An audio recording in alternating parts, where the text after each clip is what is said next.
ಬ್ರೇಕ್ನ ಬಳಿಕ ವಿಶೇಷ ಕಾರ್ಯಕ್ರಮಕ್ಕೆ ಮತ್ತೆ ಸ್ವಾಗತ. ನೋಡ್ತಾ ಇದ್ದೀವಿ, ಇಡೀ ವಿಶ್ವವೇ ತಿರುಗಿ ನೋಡ್ತಾ ಇದೆ ಮೈಸೂರಿನ ಕಡೆ. ಯಾಕಂತ ಹೇಳಿದ್ರೆ 416ನೇ ದಸರಾ ಮಹೋತ್ಸವ.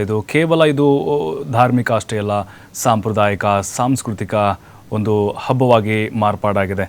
ಇನ್ನೇನು ಕೆಲವೇ ಕ್ಷಣಗಳಲ್ಲಿ ಶುರುವಾಗುತ್ತೆ ಜಂಬೂ ಸವಾರಿ ಉತ್ಸವ. ನಾವು ನೋಡ್ತಾ ಇದ್ದೀವಿ, ತಾಯಿ ಚಾಮುಂಡೇಶ್ವರಿ ವಿರಾಜಮಾನರಾಗಿದ್ದಾರೆ. 750 kg ಚಿನ್ನದ ಅಂಬಾರಿಯಲ್ಲಿ ಅದನ್ನು ಜೋಡಿಸುವಂತಹ ಕೊನೆಯ ಹಂತದ ಕೆಲಸಗಳು ನಡೀತಾ ಇದೆ. ಗುರುಜಿ ತಾವು ಹೇಳ್ತಾ ಇದ್ರಿ, ನನಗೊಂದು ಕುತೂಹಲ ಇರೋದು, ಈಗ ತಾಯಿ ವಿರಾಜಮಾನವಾಗಿ ಅಲ್ಲಿ ಕೂತಿದ್ದಾರೆ.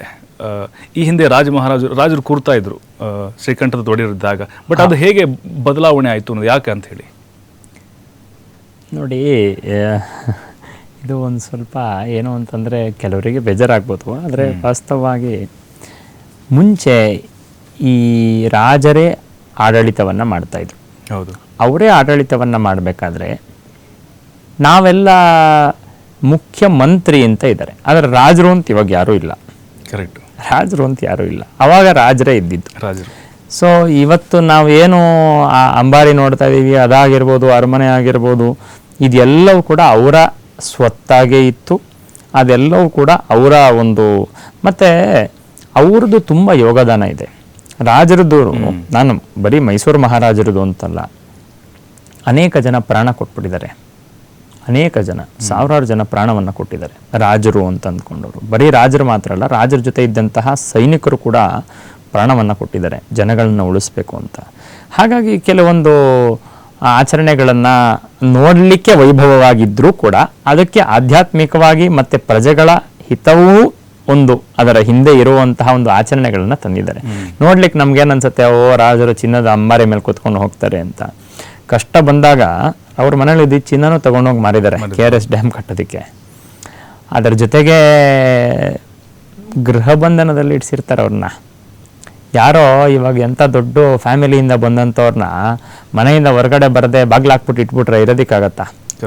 ಅಂತಹ ರಾಜರನ್ನೇ ಆ ಥರ ಮಾಡಿಟ್ಟಿರುವಂತಹ, ಅಷ್ಟಾದರೂ ಕೂಡ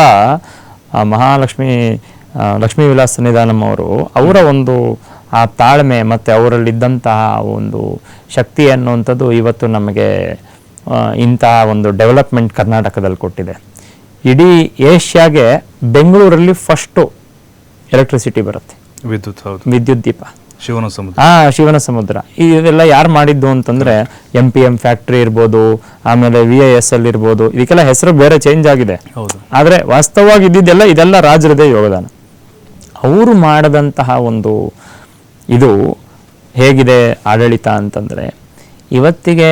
ಆಮೇಲೆ ನಾವು ಇವತ್ತು ಇರುವಂಥ ಈ ಪ್ರಜಾಪ್ರಭುತ್ವದಲ್ಲಿ ಏನೋ ಮಾಡ್ತಿರ್ಬೋದು, ಆದರೆ ಅವಾಗಿದ್ದಂತಹ ಚೌಕಟ್ಟಿನಲ್ಲಿ, ಅವ್ರಿಗಿದ್ದಂತಹ ಒಂದು ಚೌಕಟ್ಟಿನಲ್ಲಿ ಅವರ ಒಂದು ಸಾಧನೆ ತುಂಬ ದೊಡ್ಡದು. ಹಾಗಾಗಿ ಪ್ರಪಂಚ ಎಲ್ಲ ಮೈಸೂರು ಕಡೆ ನೋಡೋ ಥರ ಮಾಡಿದ್ದಾರೆ. ಪ್ರಪಂಚ ಎಲ್ಲ ಮೈಸೂರು ರಾಜ್ಯ ಒಂಥರ ಏನು ಹೇಳ್ಬೋದು, ಎಲ್ಲರಿಗೂ ಮಾಡೆಲ್ ಇದಾಗೋಗ್ಬಿಟ್ಟಿತ್ತು, ಸ್ಟೇಟ್ ಆಗಿಬಿಟ್ಟಿತ್ತು. ಮಾಡೆಲ್ ಪ್ರಿನ್ಸ್ಲಿ ಸ್ಟೇಟ್ ಮೈಸೂರು ರಾಜ್ಯ ಅನ್ನೋದ್ರದ್ದು. ಹಾಗೆ ಮಾಡಿದಂತಹ ಒಂದು ಕೀರ್ತಿ ಅನ್ನೋಂಥದ್ದು ನಮ್ಮ ಮೈಸೂರು ರಾಜರಿಗೆ ಹೋಗುತ್ತೆ. ಅವರಿಗೆ ಈ ದರ್ಬಾರೆಲ್ಲ ಆದ ನಂತರದಲ್ಲಿ ಜನಗಳನ್ನ ನೋಡುವಂತಹ, ಅಂದರೆ ಜನಗಳಲ್ಲಿ ಉತ್ಸವವಾಗಿ ಹೋಗುವಂಥದ್ದು.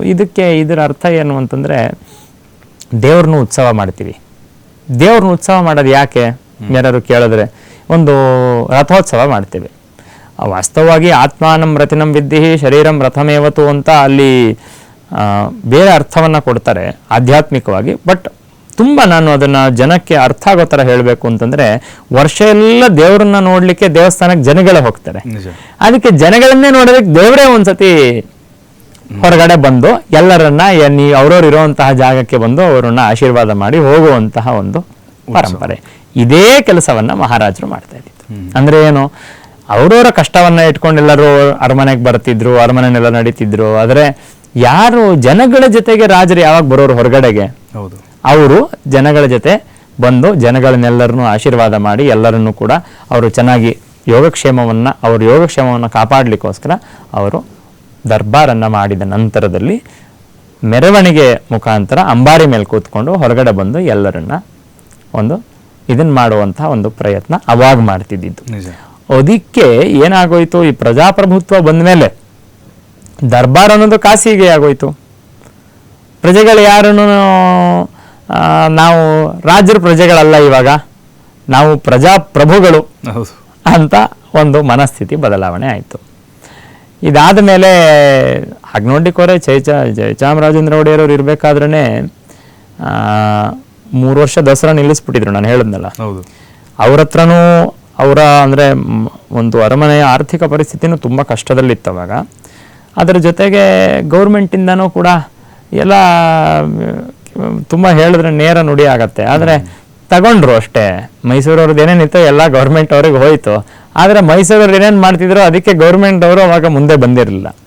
ಆಮೇಲೆ ಅದನ್ನು ಒಳ್ಳೊಳ್ಳೆ ದೊಡ್ಡ ದೊಡ್ಡ ರಾಜಕಾರಣಿಗಳು ಅದರ ಬಗ್ಗೆ ಎಲ್ಲ ಚಿಂತನೆಯನ್ನು ನಡೆಸಿ ಮತ್ತೆ ದಸರಾವನ್ನು ಪ್ರಾರಂಭ ಮಾಡಿದ್ರು. ಅವಾಗಲೂ ಕೂಡ ಒಂದು ವಿವಾದ ಆಯಿತು. ಅಂದರೆ ಮತ್ತೆ ಮಹಾರಾಜರು ಕೂತ್ಕೊಳ್ಳಲ್ಲ, ಯಾಕೆಂದರೆ ಅವರು ಸಿಂಹಾಸನವನ್ನು ಬಿಟ್ಟು ಜನಗಳ ಮಧ್ಯೆ ಬಂದಾಯಿತು.